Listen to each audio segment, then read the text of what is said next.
going on, people? Welcome back to Curtis Shaw TV, back with another live stream. And apologies, I was actually singing there and then realised I was on mute, so maybe I actually did you a favour.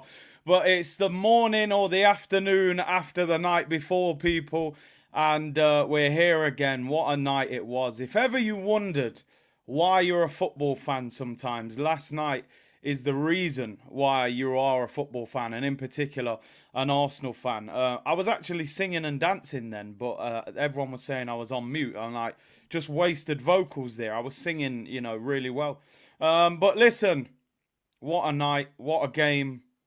We got so much to talk about. Player ratings, all of that stuff. Declan Rice, Decker's fella, you... something else, just sold your star to Mikel Arteta. And listen, I got that Rice Baby t-shirt on. Go and cop that from Robbie on his website as well if you want that, but I'm representing. Big up to everyone tuned in, man. Hope you are well. I've got to admit, I was probably about 10 seconds away from an absolute meltdown of all meltdowns. This would be Arsenal therapy. I would be saying he's rubbish, the manager, the owner, all of them. But a lot can change in football, people. And right now, I'm shamelessly sitting here. We're top of the league. I'm singing, I'm dancing, I'm on mute singing. And everything's rosy in the garden. But listen, we still got a lot to talk about. Last night was the most epic victory, along with probably the Man United game that we've had this season. So, listen, as an Arsenal fan, how can you not enjoy that victory last night? You have to. There are warning signs in there that we need to deal with moving forward, We need to we need to make sure that we're not... I was looking through some of the fixtures and I'm thinking overall, how many of those games have we controlled for the majority of the game? A lot of games, Wolves we concede, Nottingham Forest we concede, Fulham we concede. We need to finish games off and make them easier for ourselves rather than giving teams an opportunity, So definitely warning signs, but we definitely need to take the positives. Big up Don, good to meet you last night, bro. Big up DG in the chat. City Slyly, yeah, I agree. Make sure you go and follow DG, subscribe to him, support his channel as well. That's my boy. Corners and headers are our weakness. Well, they were last night. Obviously, we got lots to break down. Why were we conceding silly goals like that last night? We'll look into that. And of course, we're going to have to talk about the goalkeeper, people, because it's turned into a bit of a circus this season. Let's be real. I've said before and I've said it again, it's the one position on the football pitch I don't believe it's sustainable to have two goalkeepers of a similar level. I just don't think it works. Because the other goalkeeper knows he has minimal opportunity to get him out of the team. It's not like being a striker. You're going to come on for the last 20 minutes. You might be able to score and force the other striker out. The Ramsdale-David Raya situation is not working, in my opinion. And I also believe, that it's something that is not sustainable beyond the end of the season. But anyway, we got the win. Shameless settings. 95th minute. I'm saying, listen, this guy's got to get sold. I'm questioning the manager, Edu's recruitment, everything. 96 minutes and 30 seconds. I'm saying we can win the league. I love this team. I want the Ian Wright merch, and it is what it is. I jumped in the car and drove to Luton after the game last night, as many of you probably saw. I did my AFTV interview and all that. I knew they were going to take a long time to get out of the ground. Quickly hit the motorway. Bang, I was there. I had to soak up some of that, that energy after the game, people. And Thierry Henry was at the stadium as well. I never got to see him, unfortunately, man. He disappeared out the back into some car and just disappeared. But it is what it is. It is football, people. It is football. I'm shameless. I embrace it. Them ones. We just embrace it, people. But anyway, let's get into the show. 1,000 of you in the chat already. We got a few things to talk about. Before we talk about the game yesterday, and obviously we're going to do player ratings and all that. Ivan Toney decided last night, I'm going to do a Mudryk. I've said this a number of times. I don't like to do the whole ITK thing. I'm not some sort of journalist. Obviously, being in the game, I know a few people occasionally who know the odd person.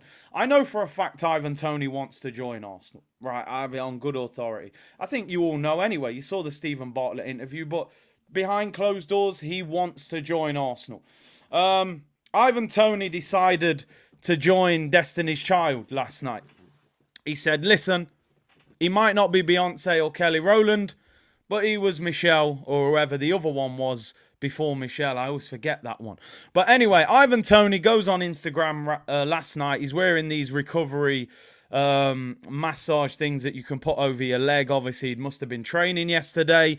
And he decides on his Instagram to put a picture up of him watching the Arsenal-Luton game on his phone.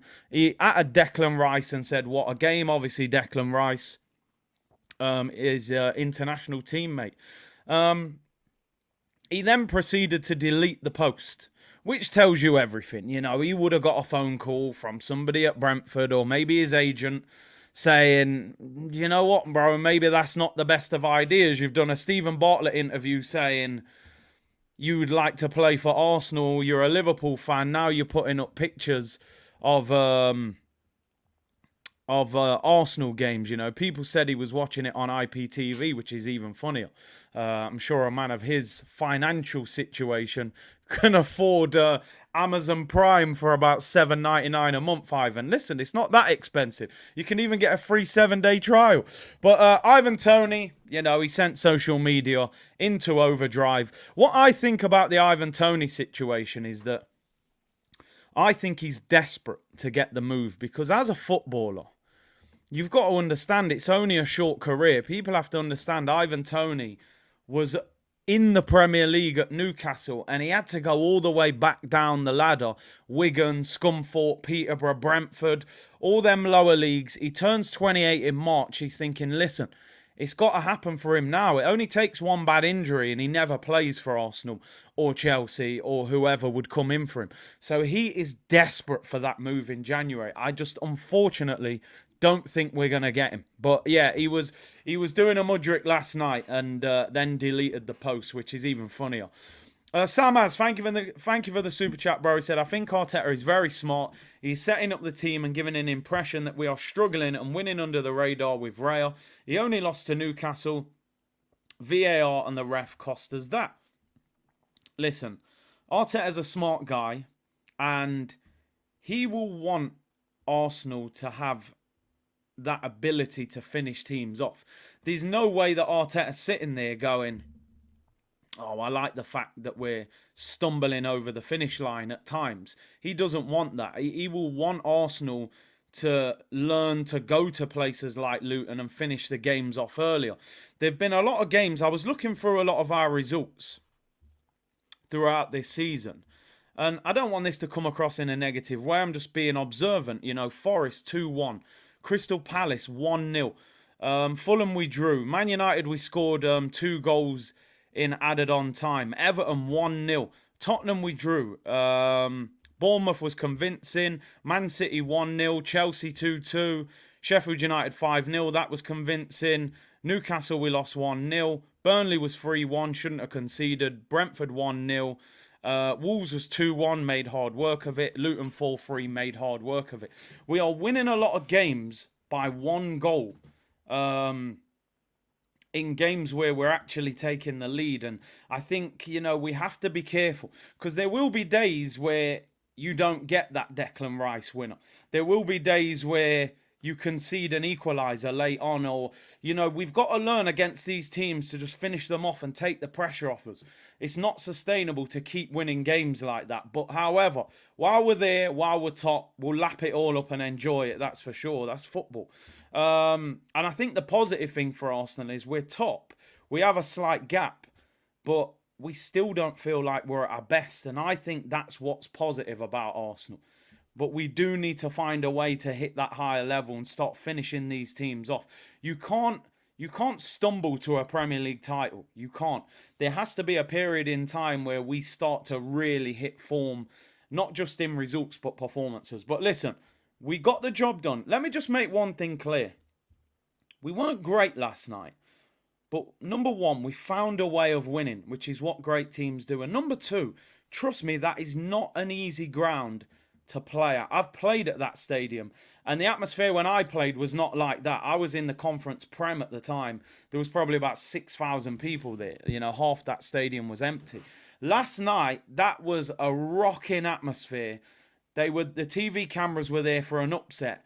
You know, Liverpool drew there. Tottenham only won 1-0. They beat Palace. That's not an easy ground to go to. I think teams will go there and drop points. I'm telling you. So, in the end, we might look at that as a very big victory, you know. They turned it into a very different game. It was physical. We got kicked. It was hard work. Anyway, let's focus on the game and player ratings, and we'll break down how and when it was won. 4-3 victory, 1-0, then 1-1, 2-1, then 2-2, 3-2 to them, then 3-3, and then Deckers pops up with the header, 97th minute winner to win the game 4-3. And this is what I'm saying. When we went 2-1 up at half-time, I was saying it's game over. I thought we'll come out second half, we'll score the third. They won't be able to keep that sort of pressing up, and they'll disappear, but they didn't. And I have to say, I am a great believer in giving credit to your opponent.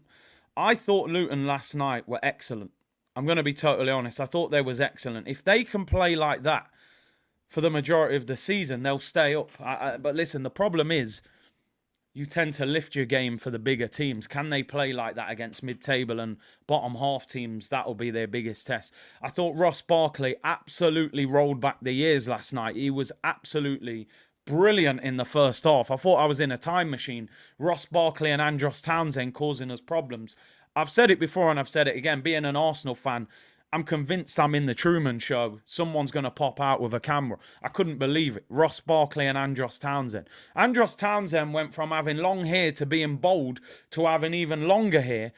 And he's there causing Kivior problems, and Barkley's looking like Steven Gerrard. It was crazy. And that Doherty and Adebayo, they had some good performances. But listen, let's focus on us. They've got to think about, you know, their situation. And let's get into the player ratings. And 23 shots, 9 on target, 67% possession. Luton had 4 shots on target and scored 3 goals, which tells you they didn't create much, but what they did, they punished us, and that's not good.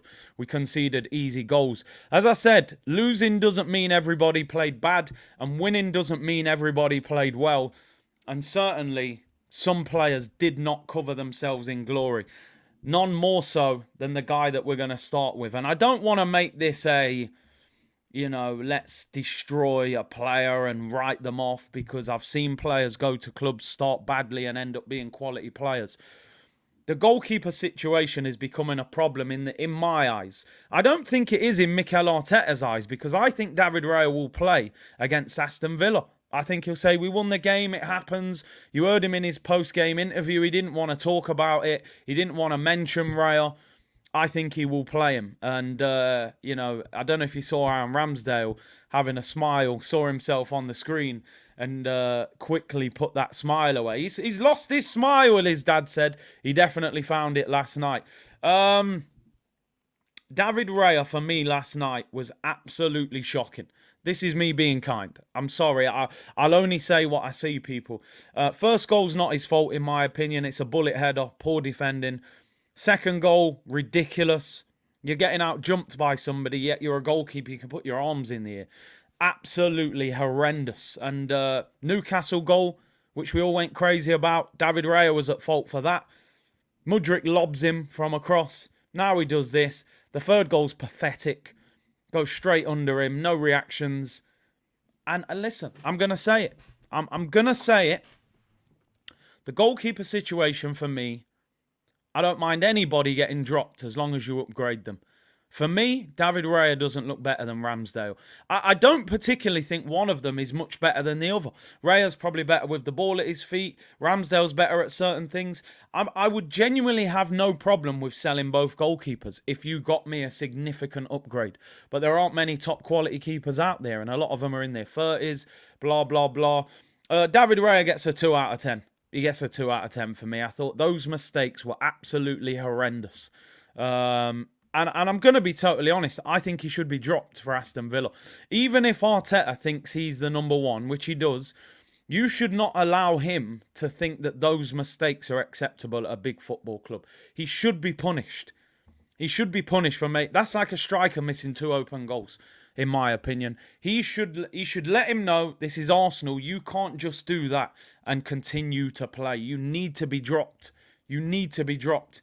2 out of 10. I actually wrote down 1 or 2.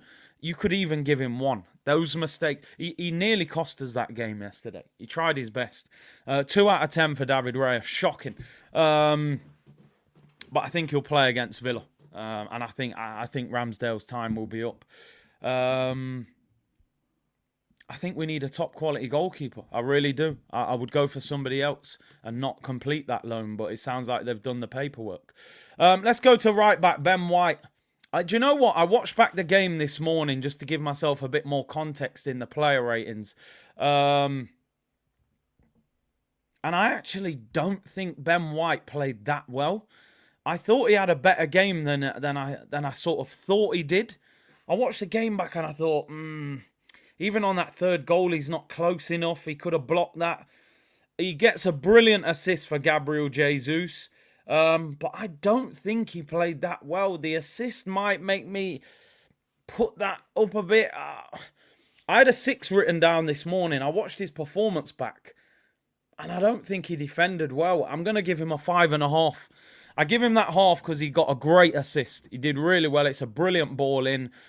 So I think defensively he was below par. The assist is fantastic. I think you could see him and Saka don't link up as well as Saka and Tomiyasu. So 5.5 for Ben White. I wasn't particularly impressed with his defensive work. And I think that third goal he could have got across and blocked it. But listen, great assist, but he's going to have to step in. He's going to have to do better than that. Let's go to Kivior at left back. Let's get one thing clear. Before I question a player, I question, are you playing him in the right position? Is this his best? Are you going to get the most out of him in this position? Nobody can tell me Jakub Kivior is a left back, because he's not. He is not a left back. Being able to do something and being a specialist at something is 2 totally different things. I can change the tyre on my car if I get a flat tyre, but I'm not a mechanic. Don't call me if your exhaust is hanging off, and don't call me if your engine's making a rattling sound. Just because I can change a tyre, I'm not a mechanic. Just because he's left-footed, he is not a left-back. He was poor. On the ball, he was nervous. He struggled against Townsend. Do not play this guy at left-back. At centre-back, he might be all right. We haven't seen enough of him yet. £25 million playing him out of position. This is Luton, one of the struggling relegation battling teams, and he was scrambling against Andros Townsend, who was as bold as Phil Mitchell 18 months ago. He's now got more here than me. 4 out of 10 for Jakub Kivior. The Kiwi is not ripe. £25 million, play him in his best position. Do you know what I mean? I don't want to see him at left back. And all of a sudden, you're looking at it going, we look a bit short at left back now. Let's go to the 2 centre-backs. Let's start with Gabriel Magalhaes. I thought the 2 centre-backs weren't at their best last night. But one thing I liked about them, they were up for the battle. You know, they were willing to have a scrap. Gabriel should have had a penalty. Blatant penalty. Don't know how VAR didn't give that. He was up for the fight. He got some bad challenges on him as well. I'm going to give Gabriel a 6. I changed my mind on Saliba. On player ratings yesterday, I gave Saliba a 5. But I actually don't think he played that bad. I don't really think any of the goals were his fault. But I thought Gabriel was a little bit more imposing. Saliba got pinned quite a few times by Adebayo, you know, big lad out of the Championship. I'll still give Saliba a 6. I thought they were both average. Doesn't help as well when your goalkeeper's doing that, your left back scrambling. You know, I thought Gabriel was a little bit better than Saliba, if I'm being honest. But I'm still going to give Saliba a 6. I don't think any of the goals were really the 2 centre-backs' fault, if I'm being totally honest. Let's go into the midfield. Some of these ratings have been really up and down. You know, I had to really watch the game back. So I'm going to start with Declan Rice. I gave him 10 out of 10 on player ratings on AFTV. I was all up in my feelings, and I do understand that. I don't actually think Rice had an amazing game. It was an amazing moment, and I say that because I don't think we were dominating the midfield battle. I thought Ross Barkley at half-time was the best midfielder on the pitch. I'm going to keep it 100. But it was hard for Rice because they were really getting at us, and he had Havertz and Odegaard in front. Those two weren't great in the first half. I've given Declan Rice 8.5. I don't think... I gave him 10 out of 10. I don't think he was 10 out of 10. The moment is huge. Sometimes a moment makes you the star of that game, even if you haven't put in the best of performances. The moment is incredible. The moment is incredible. I thought he had an okay game, not particularly great. He got done by Adebayo on the second goal, sort of brushed him off. I felt in the first half he wasn't getting enough help from the two midfielders in front of him, which is not easy. The moment's incredible. The leadership... and he sums up kind of everything that Arsenal are about at the moment. So I'm still gonna give him 8.5. I thought second half he was much better. I'm still gonna give him 8.5. What a moment! What a header! Clutch player. Did you know, people? Declan Rice hasn't had one yellow card this season. Not one yellow card in the Premier League. He had one in the Champions League. Declan Rice, a DM that consistently puts challenges in, not one yellow card all season. 15 games. The highest goals tally he'd ever got at West Ham in a season in the Premier League was 4 goals last season. He's already got 3. He's going to get the most assists probably as well, which his highest was 4. He's already got 1, so he's probably going to get his most goals, most assists, no yellow cards. What a player. He's the captain without the armband, in my opinion. His reading of the game is absolutely outstanding. Let's go to the other two midfielders. Martin Odegaard, again. I really, this one was causing me confusion. And I've written 2 numbers because I'm still not totally sure. First half, I thought Martin Odegaard was non-existent, to be honest. I felt he was completely overran by Ross Barkley. He was physically being out-muscled, didn't play enough passes, wasn't good enough. Second half, he got on the ball more, but still the passes weren't great. But again, the moment, the cross is absolutely outstanding. And what I liked about him second half, even though he didn't pick the passes, he constantly wanted the ball. And I respect bravery. I honestly respect bravery. I would rather a midfielder says, give me the ball, and it doesn't happen for him, than a player that says, you know what, I don't really want the ball today. This ain't going my way. I do have to respect him for that. And I suppose also the fact he's getting bullied by Ross Barkley, I don't think Odegaard is built for that, is he? He's not going to really bully anyone. I've never seen Mesut Ozil bully anyone off the ball. What he does is his quality on the ball. I gave him a 7 on AFTV, but again, I wrote down 6 or 7 here. If it's a 7, it's purely for that cross, which is outstanding. It's probably a 6. But I'm going to shamelessly give him a 7 because of the cross. But he wasn't that good.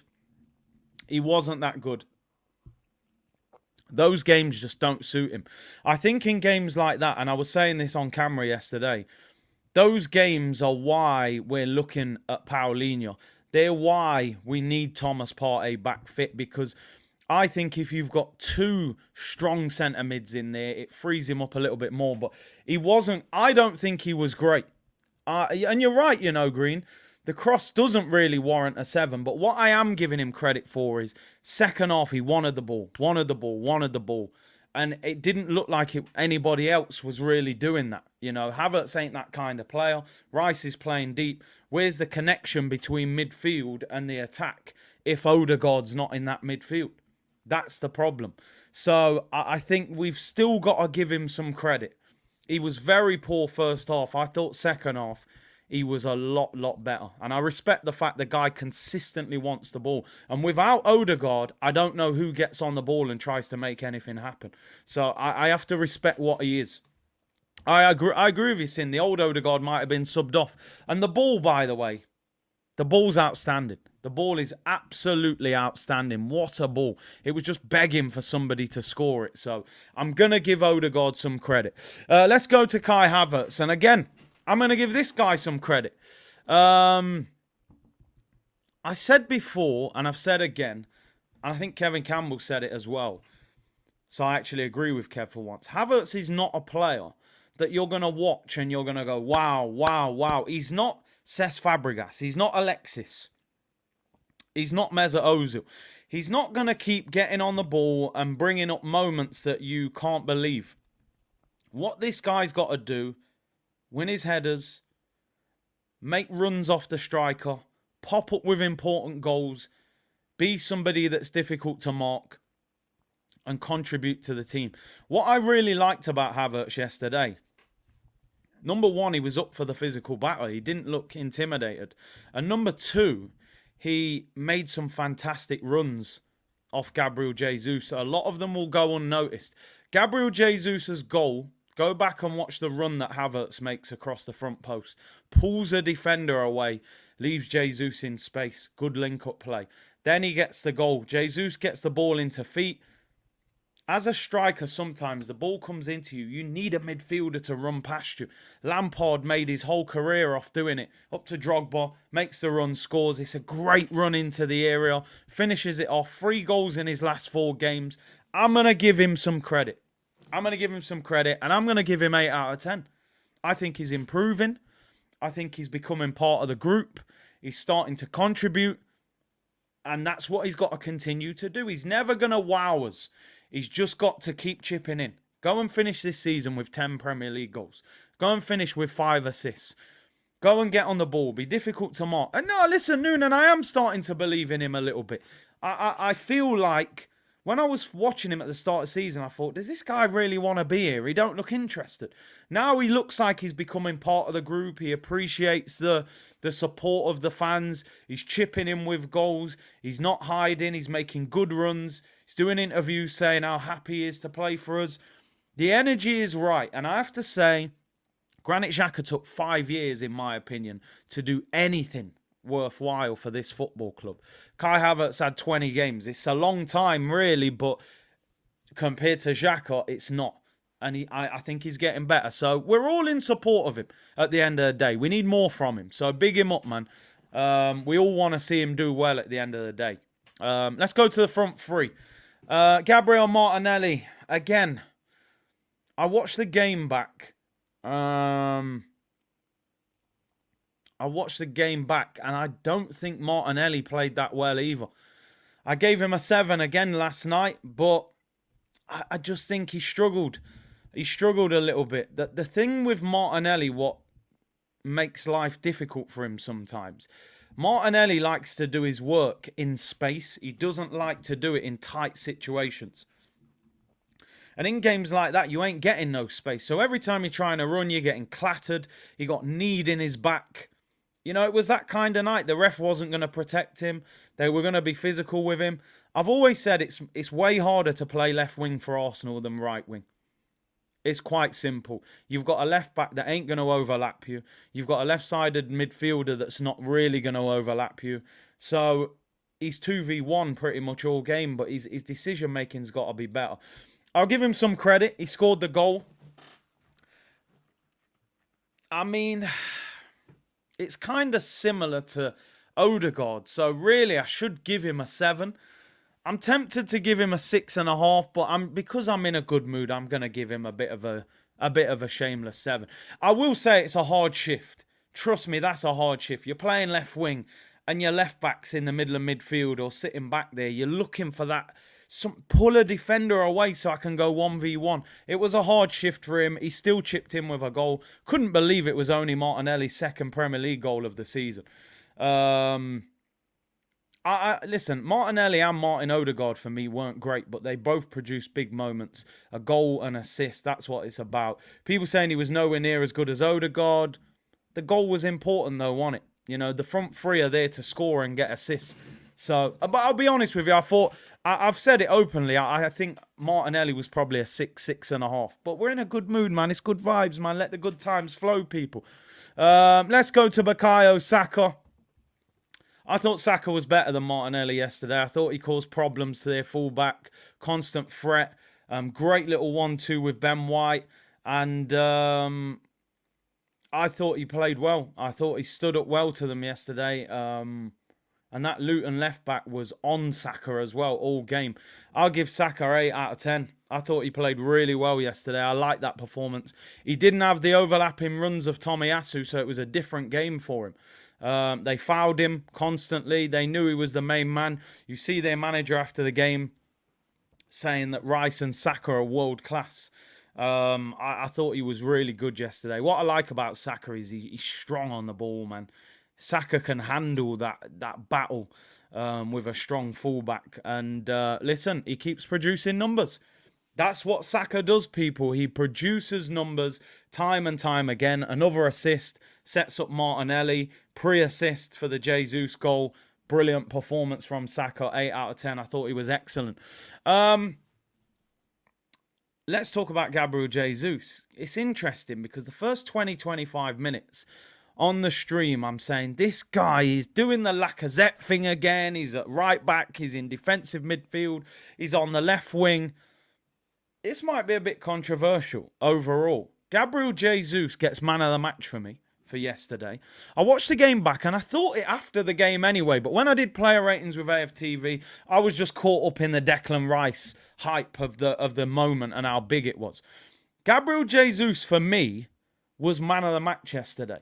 I thought what he did yesterday was absolutely brilliant. I'm giving him 9 out of 10. I'm giving him man of the match. He led the line the exact way you need your striker to lead the line. The first goal, he presses the goalkeeper. It goes out for a throw-in.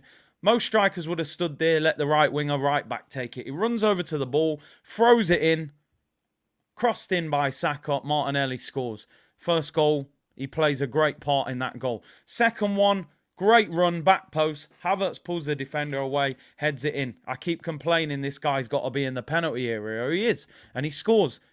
Third goal, ball into him, turns. Havertz makes the run. Brilliant pass by Jesus. Havertz scores. First goal is his quick thinking. Second goal is his goal. Third goal is his assist. He's up against Amari Bell, by the way. Big Jamaican centre-back, strong as an ox, animal, lower league centre-back. He will kick you, he will elbow you, he will push you, he will clatter you. I think Jesus realised after the first 20 minutes, trying to get them soft free kicks, you ain't getting them. It's not that type of night. We don't need that Premier League, all nice and pretty Gabriel Jesus, ref, give me a free kick. We need the Jesus from Brazil, from the favelas that was getting kicked about in them Brazilian streets. We need that guy back tonight. We don't need that one begging the referee for a free kick. And he stood up to it. He got a yellow card. You know, he was up for the fight. And I think Jesus was our best player. I really do. I don't think we win that game if he's not on the pitch. So that, for me, was one of his best performances of the season. Not the prettiest. It wasn't a pretty game. There was nothing pretty about that game. But vital to us yesterday. Trust me, he was back in them favelas yesterday. You know, he put in that work. Played the full 90. That's 4 games in a row since the international break. And we're going to need him. We're going to need him. A fit Gabriel Jesus changes everything in our front three. Don said Havertz was our best player. I thought he played well. I've given him 8 out of 10, so I think that's fair. I've given him the high rating. But Jesus, a goal, an assist, a pre-assist, held the ball up. I think it was imperative that he had a good performance. He led the line perfectly. I think if Jesus can stay fit for a lot of this season, we've got a chance. He improves people around him. You see Havertz and him have a little bit of an understanding already. You know, Saka and Martinelli are starting to get numbers now with Jesus up front, rather than when Eddie Nketiah was up front, who doesn't really look to pass the ball. But listen, overall, some very positive performances. Really happy for Havertz finding his way. Rice, fantastic moment. You know, Jesus starting to chip in. Saka was excellent. You know, the goalkeeper, of course, was a worry. And Kivior is a worry. Yeah, pre-assist. You know how it goes. Football's changed. Let's go through the substitutes. I'm going to keep this short and sweet. We only made 2 changes. This is like Jekyll and Hyde, what I'm about to say. One was really good. One was shocking, in my opinion. Leandro Trossard. I believe it was his birthday yesterday. Leandro Trossard. Yeah, birthday. Oh, no, his birthday was on the 4th of December. So yesterday was the 5th. He played like he was drunk. Trossard played like he'd been out in Central the night before in Funky Buddha with 5 bottles of champagne. He played like he was absolutely steaming. So I'm going to give him a bly. Drunk tax. He played like he'd had a lot of drinks the night before. I don't know what was going on with this guy. Everything he did bounced off him. His awareness was all over the place. He was steaming. Somebody called him Stella Trossard. Stella Artois. He played like he'd had 10 cans. Honestly, I don't know what the hell was going on. He was that bad, I was thinking you should have brought Eddie on. So, yeah, he was horrendous. What do I give him? I give him, 4, 3. He was steaming. I'm convinced that you can't play like that unless you're drunk. That was like a Sunday league on a park performance when someone's come in at 4 a.m. He was absolutely steaming. He played like it anyway. Zinchenko, on the other hand, for me, I thought he played really well. Came on at left back, steadied the ship, and kept the ball. And he gives the ball to Odegaard for the cross that leads to the goal. Pre-assist, people. Pre-assist. So I'm giving Zinny 7 out of 10. I thought he steadied the ship. Kivior was having a stinker at left back. Zinny played like he was sober. And, yeah, good performance. And Zinchenko's going to have a lot of football to play over the next few weeks for the story that we're going to talk about after this.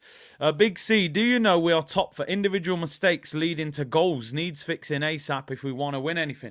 Big up South London's finest. And that is a terrible, terrible stat. It just shows, how many teams genuinely earn goals against us. It's somebody makes a mistake and it leads to a goal, and that's not good. You can't win titles and major trophies handing out goals, Let me get into these super chats. I've been there for a while. The 12th man 86. Big up Big C. Is it just me? Even though Ramsdale made mistakes, I feel less comfortable with Raya on goal. 100%. 100%. And this ain't me capping for Raya or Ramsdale, because when Ramsdale was in goal, I'm going to be totally honest, at the back end of last season, I was saying, do you know what? If Arsenal went and bought a better goalkeeper, I wouldn't be against it. So I'm not sitting here all of a sudden going, oh, Ramsdale's the answer. But I tell you one thing, I didn't see stupid mistakes like what we've been seeing from David Raya. Let's see if this manager's strong enough, man. Raya should be dropped for Aston Villa. But then the problem you've got, if you drop Raya, you might bring in a Ramsdale who has no confidence. You saw that against Brentford in the league in that first half. So you've got him with no confidence. And if you play Raya, he's thinking, I've just had 2 shocking mistakes. His confidence might be gone. So you've got to sort it out. Morpheus said, when he gets kicked, he don't want it. I don't know who you're implying there. I think you said Martinelli. I think you put that up when I was talking about Martinelli. Big up Morpheus, who also said, listen to managers, no agenda with them. Saka's world class, no pretty upset with them. Shout out Cams, big up yourself, Morpheus, man. He's definitely a big Saka fan, and fair play. Sam has said, Saka 21 goal involvements last year, 26. He's on absolute fire. He's producing numbers galore. Emmanuel said, Kai running at defenders and taking them out. His confidence is growing. I seen this guy dribbling past players yesterday. I couldn't believe it. I thought it was his twin brother. Great to see, man. And Wiles Me said, to be fair to Eddie, he would score a hat-trick versus Luton. He probably would at the Emirates on a sunny afternoon when we beat them 5-0. I don't think he would have scored a hat-trick yesterday in that game. I think he would have got beat up, if I'm being totally honest. Right, let's go through some things. Got a lot to talk about. Got to skip through these things before we round up. I'll give Mikel Arteta, by the way, a 7 out of 10. Picked a fairly good team. Kivior was probably the only mistake. And Zinchenko influenced the game. Trossard played like he was drunk, but what can he do about that, really? So I'll give Arteta some credit for that as well. Community, let's get the likes up. 2,000 of you in the chat. We've won one of the most exciting games of the season last night, and we've got 500 likes. That stinks. That stinks. That's like David Raya's ability to come and catch that cross last night, people. It's all over the place. So hit the like button. I just wanted to show you this stat quickly, which I thought was quite remarkable. Did you know Gabriel Jesus has never lost a Premier League match in which he has scored a goal in? 58 games, 53 wins, 5 draws. That obviously spans Manchester City and his time at Arsenal as well. So basically, if Gabriel Jesus scores in a game, you're not going to lose it. Which again, I said this guy is vital to us. And let's hope he can score plenty of goals for us this season and stay fit, because we need him. We need him. And I think he has got more goals in his locker if he can continue to stay fit and stay available. That's what we need from him. So let's hope he does. But it's an unbelievable stat, that, to be honest. Whenever he scores, somebody wins or at least picks up a point. Big up Snake Eyes. This goalkeeper issue was not necessary. Problem created by Arteta. We could have used that money for Raya for an elite centre mid. Totally agree. I never understood it. Bringing in Raya for Ramsdale. We've given it a chance, and at the moment it's not working. So manager's got to sort it out. As I said, for me, I'm so ruthless with the situation. I wouldn't have a problem with both of them getting gone in the summer and get me an elite goalkeeper.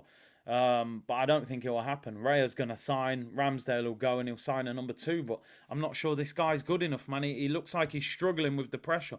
It wasn't necessary. You could have spent that money elsewhere, but we are where we are. Let's hope he can improve his confidence. Couple of things we want to get into. Not good news regarding Takehiro Tomiyasu. It was confirmed by Arteta after the game. But Tomiyasu is looking at 4 to 6 weeks on the sideline for Arsenal. He's pulled his calf. The calf was the same injury that kept him out twice last season. The reason that I was saying in the summer, Arsenal may move him on. Obviously, they're not. They're going to extend his contract. I think Tomiyasu over the last 6 weeks has been absolutely outstanding. His link-up play with Saka, his assists, his ability to drive forward, his defensive quality. The one downfall with Tomiyasu is this. He is injury-prone again. 4 to 6 weeks, pulled his calf. The same calves he was struggling with last season. Just to put that into context, it's the 6th of December today. Even best case scenario, if he's out for 4 weeks, that takes him to the start of January. He then flies out to the Asia Cup with Japan. Japan are one of the best teams in that competition, so we would expect him to get to the latter stages. So in theory, you will probably not see Tomiyasu playing for Arsenal until the end of January at the earliest, which is a massive, massive blow for Arsenal. And I tell you why it's such a big problem for Arsenal. Number one, the guy's been in fantastic form. Which is a huge blow. But I tell you the bigger problem. So, number one, you look at Ben White last night. He wasn't particularly good. Let's just say it's a bit of rustiness, and hopefully at right back he can get back to where he needs to be. What my concern is now your two options at left back are Zinchenko and Kivior. Now, you saw Kivior last night. As a left back, that is not the answer. He might be decent at centre-back, but not a left-back. So you're going with Zinchenko. Now, just to give you some of the fixtures coming up. Aston Villa on Saturday. Musa Diaby is their right winger. Diaby against Zinchenko worries me. You've then got Brighton, their right wingers, Solly March. We then play Liverpool 2 days before Christmas. Mo Salah. We know what happened the last time Zinchenko was at Anfield. Got nutmegged by Trent and then started crying on the bench. Then we play West Ham, Jared Bowen. Then we play Fulham, Willian. Then we play Liverpool again in the FA Cup. Mo Salah again. Then we play Crystal Palace, Michael Olise. Then we play Forest, Callum Hudson-Odoi. Then Liverpool again in the league, Salah again. So by time Tomiyasu comes back, we're potentially going to have played Mo Salah 3 times, Jared Bowen, Olise, and Willian, who's in decent form. What I'm saying basically is our left back could be a real weak position where teams are going to target us. People saying put Havertz at left back. I'm not comfortable with that left-hand side to get us through a very difficult December and January. I always say availability is the best ability. If you're not available, you're no use to anyone. It doesn't matter how good you are. You've got to be there. You've got to be fit and available. Tomiyasu, man, all of a sudden you're saying this is an injury-prone player. We can't carry players like that. Kieran Tierney's out on loan. We could do with him right now, but I'm assuming there's probably no recall option in that deal. Timber's going to be out until, I would imagine, at the earliest, you ain't seeing him back till March. And even then, I'm not sure. I mean, Andros Townsend was causing us problems last night on the right. Never mind Bowen and Salah and Olise and Diaby. So Zinchenko has got to step up over this next 6 or 7 weeks. He was our first choice left back last year and we were on a good run of form. So he's capable of it, but we're going to have to protect him. We're going to have to protect him because, you know, this is bad news. This is bad news. Tomiyasu out for 4 to 6 weeks. Don't expect him to play until the end of January, potentially even the start of February. If Japan were to go all the way to the final, it takes him to the end of January. He won't be playing for Arsenal till February. So him, Partey, El Neni, the whole of January, these guys are going to be away. So, and Zinchenko's a little bit injury prone as well, so he needs to stay fit. So that is not good. Not good.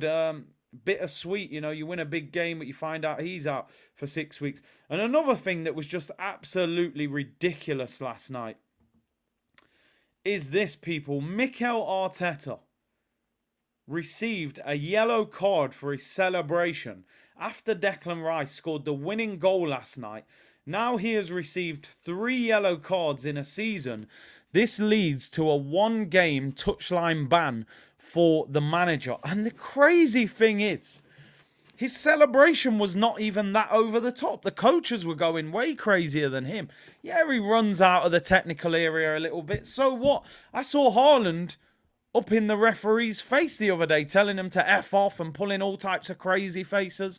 Nothing happened to Haaland. This guy has a little run up and down the touchline, yellow card. What is going on in the game of football? You're not allowed to show emotion anymore. So now Arteta will not be on the bench for the game against Aston Villa on Saturday. Obviously against Unai Emery, our former manager. Tough game. You want your manager there at the end of the day. So we will have to sit in the stands now. So, AirPod Albert, your time, my brother. Your time. His one and only game was that Manchester City game when we should have won. And, you know, AirPod Albert, it's over to you, my friend, this weekend. But absolutely ridiculous. People, I mean, Kara's saying he needs to control himself. But come on, man. What are we really doing here? Like, we're trying to pull the emotion out of the game. It's ridiculous. His celebration was not even that over the top. He had a little run up the touchline, man. Let him celebrate. I see Klopp and these guys go absolutely crazy and nothing happens. E-Ross said Tommy Carfu. I love that one. Well, I don't love it because it's referring to his injuries. But yeah, it's probably relevant. Don said, Curtis, at the same time, I want to see the players play without Arteta to see the mentality. Yeah, I just hope it doesn't lead to, you know, it doesn't cost us.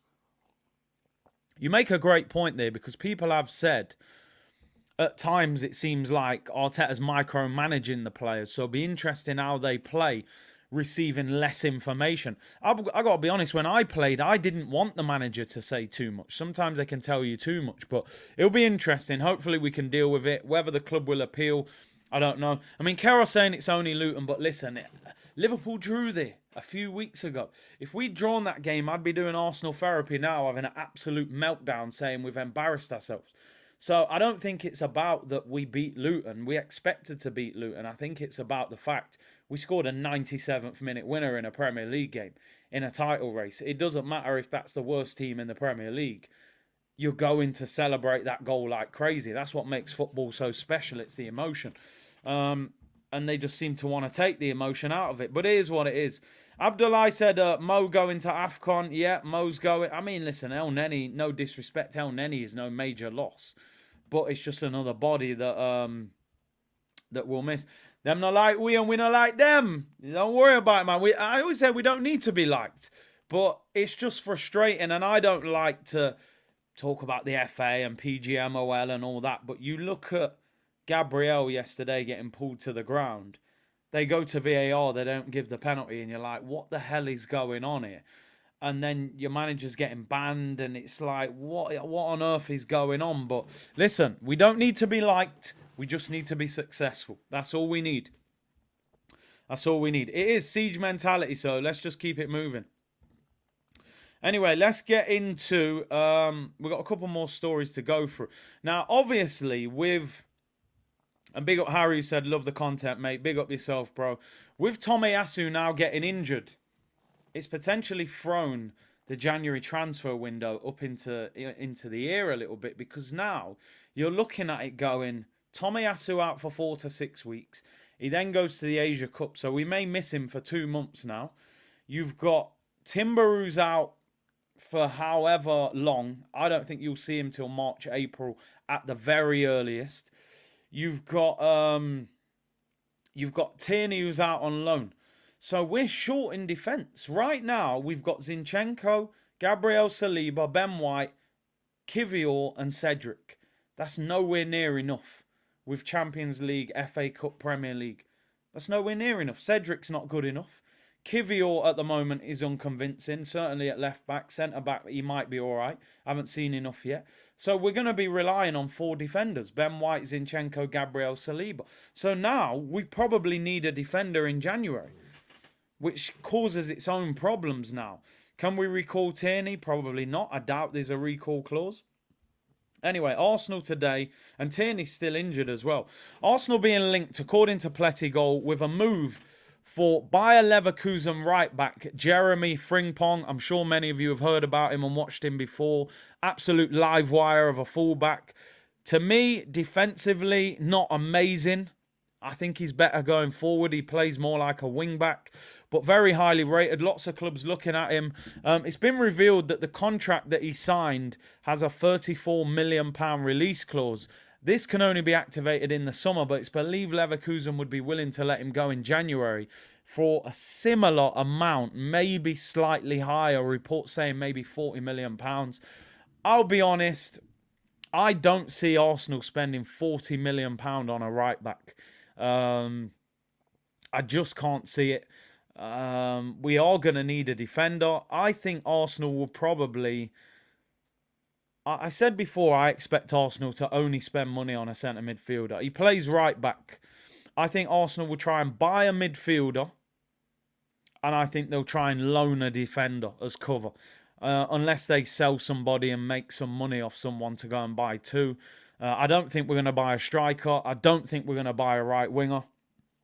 I think we've only got money maybe to get a centre midfielder, unless now they prioritise the midfield into the defence. But I think we need the midfielder as well. Because once Partey goes AFCON, El Neni goes AFCON, you've only really got Rice and Jorginho. What do we need more? But listen, we need players. People saying, can he invert as well? I'm not sure, to be honest. When I've seen him, he's very fast. He gets down the line well, gets crosses in. I've always thought defensively, I'm not totally convinced by him. But they're doing well this season. Obviously, we got a decent relationship with Leverkusen, having sold Granit Xhaka to them. He's 22 years of age. Jeremie Frimpong. and he's an international for Holland. And seems to have a lot of potential. Played a lot of games last season. I mean, last season he got 8 goals and 7 assists playing right back. It says some games he played right wing back. I can't see that happening. I just can't see it.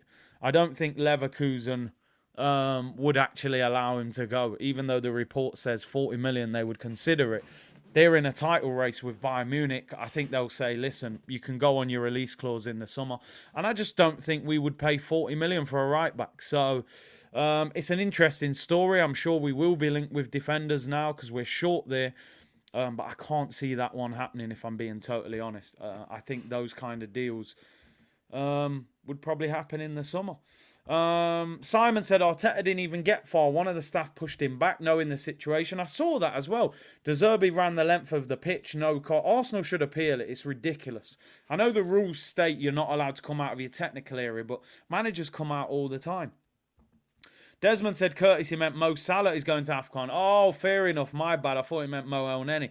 Oh, I see what you mean now. When I was saying Salah's going to be playing against Arsenal, yeah, he will be at AFCON for some of those games anyway. Yeah, that's a good point.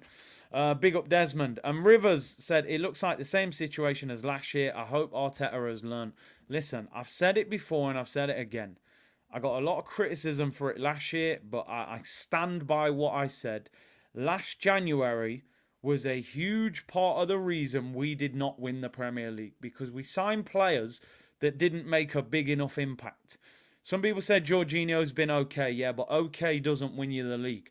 Because when Thomas Partey's form was dipping at the end of the season, Jorginho wasn't going to step in and carry us over the line to the title. When Saliba got injured, Kivior was not going to come in and say, don't worry, I'm ready to play in the Premier League. You're going to win the title with me.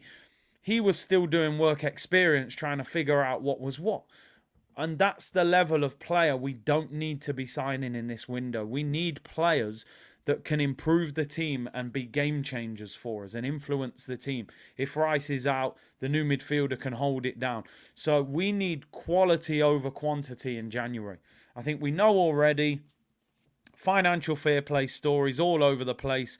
We are not going to buy 2 or 3 high quality players in January. I think we will spend money on one and maybe try and get one in on loan, especially now with these injury problems. So go and buy a quality midfielder or defender, rather than getting 2 or 3 players who are just going to end up being squad players a year later. That's what I would say. Get some decent players in. Anyway, before we end the show, let's finish off with some waffle from the manager. Usually the away games are quite short press conferences, so we'll see. Here's everything he had to say on winning the game late. He said, I really enjoyed it, especially the end. The incredible thing about football, the emotions and the moments. You live together with a lot of people. It was a special night. Credit to Luton for the incredible atmosphere they created, the way they played, the way they were coached. They made life really difficult for us, but we found a win. The resilience, the character, the quality the team showed and how much we wanted it. On falling behind and coming back to win, playing every 3 days, you have to win every game. The demands are there. It's the way they go about it and how much they want it. We had a talk at half time. They think we have to do better and they are so willing. Sometimes it was better than others. Today we conceded goals we're going to be disappointed with. That's part of it. It's going to happen. And how we react, it was great. He's obviously going to defend David Raya. On the manner of winning late, he said, we don't want to draw, we want to win. That drive, that energy, that risk, the emotion we put on the pitch, you can sense it. I think we have scored before with the chances that we had, but we didn't. We tried hard until the end and got the reward. The Cone Man is here. Cone Man music. Mickey Rouse, the boss. Listen, I agree with him. I said it earlier in the show. I thought Luton really stuck it on us yesterday. That was a very difficult game to win. So credit to them. On if we're worried that we're winning games late on, he says no, because we didn't really concede again. It was the 2 set plays and the goal that they scored. Apart from that, it was nothing else. We were really efficient in the boxes. That's credit to the opponents, and you have to accept that. On David Raya's performance, he said we have to defend the situations better as a team. There are certain things leading to the goals. It's not about blaming. We have never done it. And we're not going to do it now. It's about how the team reacts. It's going to happen, and I love that response. listen, he's very much defending his goalkeeper here. He signed him. He gave him the big, reception when he came, and he gave his granddad the shirt. He's not going to throw him to the Wolves, is he? Which is understandable. But Raya was terrible. On whether he was at fault for 2 goals, he said, I think we can defend the goals much better, that's for sure. On Gabriel Jesus' display, he said he looked really lively today. And caused them a lot of problems. He was really mobile, a constant threat, and scored a good goal. He was involved in many positive actions for the team, so I think we're getting the best out of him, and he's in a good place. As I said, I gave Jesus man of the match in my player ratings. On Gabby's link up with Kai Havertz, he said they have different qualities. They complement each other really well. I thought Kai played his best game. He's getting better and better. That's what he needs. Players that start to raise the level, get in a good moment, because we're going to need players. And we're losing a lot of them at the moment. I agree. I would say that was Havertz's best game. On whether signing Declan Rice would lead him to scoring winners like that, he said, a man said the goals were Pepe's fault. People saying he didn't defend Pepe like that. The reality is he never signed Pepe. That's the problem, On whether signing Rice would lead to it, he said, yep, he scored 3, has 1 more to go. It will happen. In terms of his highest ever goals tally was 4, sorry. He said he had an incredible game. The leadership, the qualities he's showing every week, he's getting better and better. He has this capacity. When he goes in the opponent's box, he's got that smell and ability to put the ball in the back of the net. Elliot said, yamming waffles, sipping syrup. Luton went down in 4. They did not want that anymore. That coma music. Big up yourself, bro. That's legendary, by the way. That is legendary. Let's get through this waffle. On Tomiyasu's injury, he said, we had a scan. It's not good news. He's got a calf injury and he's going to be out for a while. In other news, water is wet, people. Tomiyasu's injured. Partey's injured. Are you surprised? Nah, me neither. Listen, thank you very much for tuning in today. Really appreciate your support. People saying he said that Declan Rice smells. Yeah, it's a bit harsh, really. I think he's been pretty good for us. Anyway, tomorrow, just to give you a bit of structure on the day, I will be on DR Sports for the preview at 12:30 tomorrow, previewing the weekend's games and also looking back over tonight's games. So I'll be back on here tomorrow at 4 p.m. UK time rather than 2 p.m. So check that one out. Friday, obviously, I'll be on at 2 p.m. That'll be the preview for the Aston Villa game on Saturday. And then Saturday, it's Aston Villa. It's another big week. May even do a watch-along tonight. Who is it? It's Chelsea, isn't it? Chelsea against... what game would I actually do, though? You've got Chelsea against Man U, which is the bigger game on paper. But the Villa-Man City game is the more important game for us. So if I was to do a watch-along, what game would you rather see? Maybe let me know in the comments or let me know what you would rather watch. I think the Man City game is the more relevant game to us. That's the thing. But listen, people, thank you very much for your support. Like the video on the way out. Subscribe to the channel. I'll be back at 4 p.m. tomorrow. And I'll see you soon. We're top of the league, people. Let's go. Bless.